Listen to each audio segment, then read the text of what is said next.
என்ன சார் எனக்கு 17 மார்க் போட்டிருக்கீங்களே, அது 100க்கு போட்டிருக்கீங்களா இல்லை 50க்கு போட்டிருக்கீங்களா?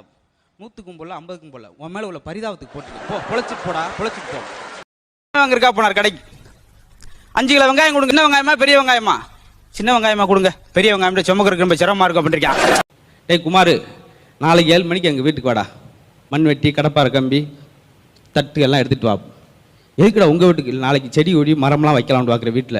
அதுக்கு எதுக்குடா நான் மண் வெட்டியும் கூட கடப்பாறை எடுத்துகிட்டு வரணும்? இதாடா கூட இருந்தே குழி பறிப்ப. ஏன்டா திருக்குறள் எழுதிட்டு வரல? ஏற்கனவே திருவள்ளுவர் எழுதிட்டார். அன்னைக்கு ஒரு ஆள் சொன்னார், என் நாய்க்குட்டி ஒன்று காணாமல் போச்சுங்க அப்படின்னு.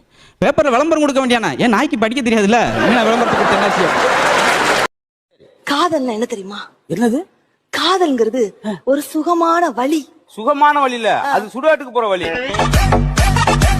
பாத யாத்திரை போறேன், லோனை கொடுங்க. நீ என்ன நினைச்சிருக்கீங்க ஆபீஸா? என்ன நினைச்சிருக்கின்ற? ஈர பேரை பேனாக்கி பேனை பெருமாளாக்கிட்டிருக்கேடா. நீ பழனி பாத யாத்திரைக்கு 13ஆம் தேதி போறதுக்கு நாங்க எதுக்கு லோன் தரணும்? நீங்க தானே கால்நடைக்கு லோன் தருவீங்க.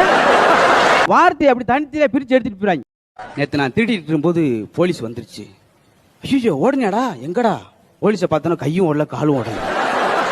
சரி கையும் ஓடல காலும் டூலர் எடுத்துட்டு போனேன். டூலர் எடுத்தனே, டூலரும் ஓடல அந்த நேரம். ஒரு நேரமே சிலடா. ஆமாடா வாட்சும் ஓடலடா. ஓடா நீ ஒரு ஓடாத உளர்வா போயிடா. எப்பா சீனி இல்லாம ஒரு டீ கொண்டு வா, அப்படியே பில் போடாம ஒரு காப்பி கொண்டு வா அப்படின்னாங்க. சீனி இல்லாம ரைட்டு, பில் போடாம எப்படி கொண்டு வர முடியும்? படி மரம் அந்த வெளியே விட்டு எப்ப பார்த்தாலும் மறதிக்காரன் அவமானப்படுத்திக்கிட்டு இருந்த. நீ பாரு, 2 வீலர் எப்படி ஓட்டி வந்து நிறுத்திருக்கேன். ஆபீஸுக்கு போனேன், கரெக்டா கொண்டு வந்துட்டேன். யோ நம்மளுக்கு 2 வீலரே இல்லையா வீட்டில்? நீ 6 2 வீலரையா எடுத்து வந்த? அவங்க தாத்தா ஸ்கூல் கூட்டு போறாரு காலையில்.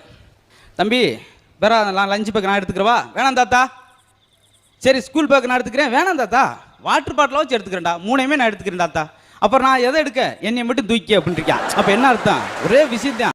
அப்பா இந்த காக்கா கத்துனா விருந்தாடி எல்லாம் வீட்டுக்கு வருவாங்களாமே, அப்புறம் எது கத்துனா இந்த விருந்தாடி எல்லாம் போவாங்க? உங்க அம்மா 10 நிமிஷம் கத்துனா போதும், வந்து வீடை விட்டு மட்டும் போக மாட்டேன், ஊரை விட்டே போய் வாங்கடா.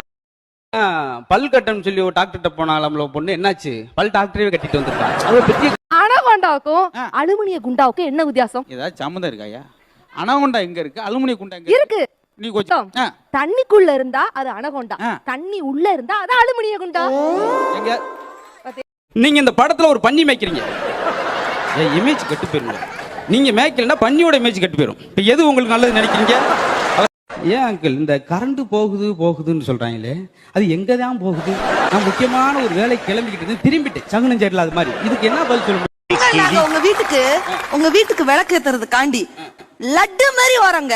லட்டு மாதிரி வரீங்க, ஆனா குடும்பத்தை பூந்தியாவில் நொறிக்கிறீங்க. நம்ம கணக்கு பார்த்து ரொம்ப மோசம்டா. கணக்குல இவ்வளவு வீக்கா இருப்பான்னு நினைக்கவே இல்லை. என்னடா பண்ணு, தன்னுடைய 4வது பொண்ணுக்கு 5 பேர் வச்சிருக்காரு. ஹலோ டிவி கடையா? ஆமாங்க. என்ன நீங்க டிவி கொடுத்தீங்க? உடனே வாங்க, எனக்கு பொண்டாட்டிக்கு ஒரே சண்டை. என்னடா நான் பஞ்சாயத்து படம் நடத்துறேன், உனக்கும் பொண்டாட்டி சண்டைக்கு நான் எதுக்கு வரணும்? நீ தானே சொன்னீங்க டிவி வாங்கி 2 வருஷத்துல எந்த பிரச்சனையாலும் போன் பண்ணு. சின்ன வயசா இருக்கும்போது என்ன நினைச்சனோ அதுவாகவே ஆயிட்டேன். என்னடா நான் பெரியவனாக நினைச்சேன், அதுவாகவே ஆயிட்டேன். நான் கூட ஏதோ டாக்டர் ஆயிட்டாங்க போலன்னு சொல்லி பக்கத்தால. வெள்ளிக்கு அப்புறம் சனி ஜெயிக்க போறது எங்க அணி. சனிக்கு அப்புறம் ஞாயிறு, பேசாம போயிரு. நான் பேசிக்கிட்டு இருக்கும்போது கூட்டமா போனாங்க. என் பேச்சுல சொல்லு இல்லையா பொருள் இல்லையா? சொல்லும் இருக்கு பொருளும் இருக்கு. எடுத்தறி கல்லுதான் இல்ல. அதை ஒருத்தன் 40,000 ரூபாய்க்கு 4 மைல வாங்கி பிடிச்சிட்டு போனேன். காலையில 7 மணிக்கு அந்த ஏரியாவே கூட்டிட்டாங்க. என்ன வினோதமான என்னங்க 4 மைலோட போறீங்க? டாக்டர் சொன்னாரு, உடம்பு குறையிறதுக்கு தினம் 4 மைல் நடக்கணும் அப்படின்னாரு. அது இந்த 4 மைல். டாக்டர் நேற்று ராத்திரி மாவாட்டுற மாதிரி கனவு கண்டேன். சரி அதுக்கு முன்னாடி உளுந்து ஊற போற மாதிரி கனவு கண்டேன்.